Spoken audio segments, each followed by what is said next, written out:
ರಾತ್ರೋರಾತ್ರಿ police ಠಾಣೆಯಲ್ಲೇ love birds ಮದುವೆ.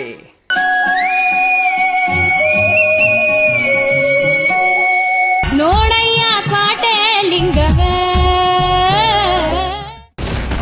ಪೋಷಕರ ವಿರೋಧದ ನಡುವೆಯೂ ಒಂದಾದ ಪ್ರೇಮಿಗಳು. ಅವ್ವನ್ಗೆಲ್ಲೂ ಇಲ್ಲ ಅಪ್ಪನ್ಗೆಲ್ಲೂ ಇಲ್ಲ ಲವ್ ಆಗೈತೆ ನಿಂಗಲೇ. ಎಸ್, ಅವರಿಬ್ರು ಕಳೆದ 3 ವರ್ಷಗಳಿಂದ ಪ್ರಾಣಕ್ಕಿಂತ ಹೆಚ್ಚಾಗಿ ಪ್ರೀತಿ ಮಾಡ್ತಿದ್ರು.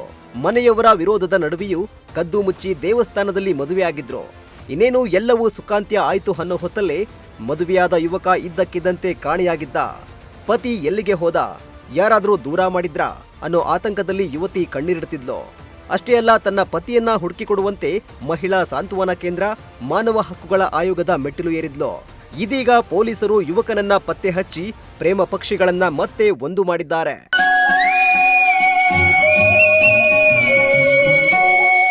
ಹೌದು, ಚಿಕ್ಕಬಳ್ಳಾಪುರ ಜಿಲ್ಲೆಯ ಶಿಡ್ಲಘಟ್ಟ ತಾಲೂಕಿನ ದಂಡಂಘಟ್ಟ ಗ್ರಾಮದ ಶರಣ್ ಕುಮಾರ್ ಹಾಗೂ ಶ್ರೀವಲ್ಲಿ ಕಳೆದ 3 ವರ್ಷಗಳಿಂದ ಪ್ರೀತಿಸ್ತಾ ಇದ್ರು.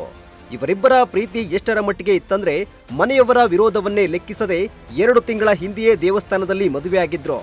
ಆದ್ರೆ ಮದುವೆಯಾದ ಕೆಲವೇ ದಿನಗಳಲ್ಲಿ ಶರಣ್ ಕುಮಾರ್ ಯುವತಿಯಿಂದ ದೂರವಾಗಿದ್ದಂತೆ. ಇದರಿಂದ ಗಾಬರಿಗೊಂಡ ಶ್ರೀವಲ್ಲಿ ತನ್ನ ಪತಿ ಎಲ್ಲಿದ್ದಾನೆನ್ನೋ ಹುಡುಕಾಟ ಆರಂಭಿಸಿದ್ದಾಳೆ.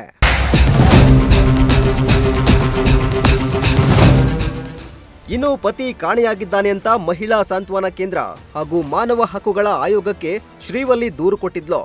ದೂರಿನ ಬೆನ್ನಲ್ಲೇ ದಿಬ್ಬೂರಹಳ್ಳಿ ಪೊಲೀಸ್ ಠಾಣೆಯಲ್ಲಿ ಪ್ರಕರಣ ದಾಖಲಾಗಿತ್ತು. ಇನ್ನು ಪೊಲೀಸರು ತನಿಖೆ ಆರಂಭಿಸುತ್ತಿದ್ದಂತೆ ಶರಣ್ ಕುಮಾರ್ ಪತ್ತೆಯಾಗಿದ್ದಾನೆ. ಬಳಿಕ 2 ಕುಟುಂಬಗಳನ್ನ ಠಾಣೆಗೆ ಕರೆಸಿ ಮಾತುಕತೆ ನಡೆಸಿದ್ದಾರೆ. ಈ ವೇಳೆ ತಾವು ಈಗಲೂ ಒಟ್ಟಿಗೆ ಬದುಕಬೇಕು, ಬೇರೆಯಾಗಲು ಸಾಧ್ಯವೇ ಇಲ್ಲ ಅಂತ ಪ್ರೇಮಿಗಳು ಪೊಲೀಸರ ಮುಂದೆ ಮನವಿ ಮಾಡಿಕೊಂಡಿದ್ದಾರೆ. ಇನ್ನು ಇಬ್ಬರು ವಯಸ್ಕರಾಗಿದ್ದು ಸ್ವ ಇಚ್ಛೆಯಿಂದ ಒಟ್ಟಿಗೆ ಬದುಕಲು ಬಯಸುತ್ತಿದ್ದಾರೆ ಅನ್ನೋದು ಗೊತ್ತಾಗ್ತಿದ್ದಂತೆ ರಾತ್ರೋರಾತ್ರಿ ದಿಬ್ಬೂರಹಳ್ಳಿ ಪೊಲೀಸ್ ಠಾಣೆಯಲ್ಲಿ ಪೊಲೀಸರು ಮದುವೆ ಮಾಡಿ ನವಜೋಡಿಯನ್ನ ಒಂದು ಮಾಡಿದ್ದಾರೆ.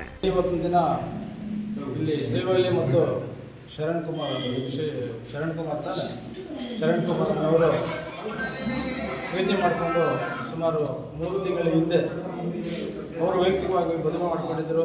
ಕಾರಣಾಂತರಗಳಿಂದ ಅವ್ರ ಮಧ್ಯದಲ್ಲಿ ಅಡಚಣೆಗಳಾಗಿ ಸ್ವಲ್ಪ ದೂರ ಇದ್ದಂಥ ಸಂದರ್ಭದಲ್ಲಿ ಸುಮಾರು 2 ತಿಂಗಳ ಸತತ ಪ್ರಯತ್ನದಿಂದ ಇವತ್ತಿನ ದಿನ ಅವರಿಬ್ಬರು ಕೂಡ ನಮ್ಮ ಠಾಣೆಗೆ ಕರೆಸಿ ಮಾತಾಡಿದಾಗ ಪರಸ್ಪರ ಇಬ್ಬರು ಪ್ರೀತಿಯಿಂದ ಮಾತಾಡಿಕೊಂಡು ನಾವು ಎಲ್ಲರಿಗೂ ಗೌರವ ಕೊಟ್ಟು ನಾವು ಪ್ರೀತಿಯಿಂದ ಮದುವೆ ಮಾಡ್ಕೊಳ್ತೀವಿ ಅಂತ ಒಪ್ಕೊಂಡು ಅವ್ರು ಮದುವೆ ಮಾಡ್ಕೊಂಡಿದ್ದಾರೆ. ಅದೇ ಒಂದು ಇದರಲ್ಲಿ ಇಲ್ಲಿರ್ತಕ್ಕಂಥ ಠಾಣಾಧಿಕಾರಿಗಳು ಮತ್ತು ದೊಡ್ಡವರೆಲ್ಲ ಗ್ರಾಮಸ್ಥರೆಲ್ಲ ಕೂಡ ಸೇರಿ ಇಲ್ಲಿ ಇವಾಗ ಒಂದು ಸಿಂಪಲ್ ಆಗಿ ಒಂದು ಮದುವೆ ಮಾಡಿದ್ದೀವಿ. ಮುಂದಿನ ದಿನಗಳಲ್ಲಿ ಅವರಿಗೆ ಏನೇನು ಅವಶ್ಯಕತೆ ಇದೆ ಅದನ್ನು ಕೂಡ ಕೂಡಿಸಿ ಮತ್ತೆ ಮದುವೆ ಮಾಡಿಸ್ಬೇಕು ಅನ್ನೋ ಒಂದು ಆಸೆ ಕೂಡ ನಮ್ಮಲ್ಲಿದೆ. ಒಟ್ನಲ್ಲಿ 3 ವರ್ಷಗಳಿಂದ ಪ್ರೀತಿಸ್ತಾ ಇದ್ದ ಜೋಡಿಗೆ ಕೊನೆಗೂ ಎಲ್ಲರ ಸಮ್ಮುಖದಲ್ಲಿ ಠಾಣೆಯಲ್ಲೇ ಮರುಮದುವೆ ಆಗಿದ್ದು, ಪ್ರೇಮಿಗಳ ಆಸರಿಯಾಗಿ ನಿಂತ ದಿಬ್ಬೂರಹಳ್ಳಿ ಪೊಲೀಸರ ಕಾರ್ಯಕ್ಕೆ ಸಾರ್ವಜನಿಕರಿಂದ ಮೆಚ್ಚುಗೆ ವ್ಯಕ್ತವಾಗ್ತಾ ಇದೆ.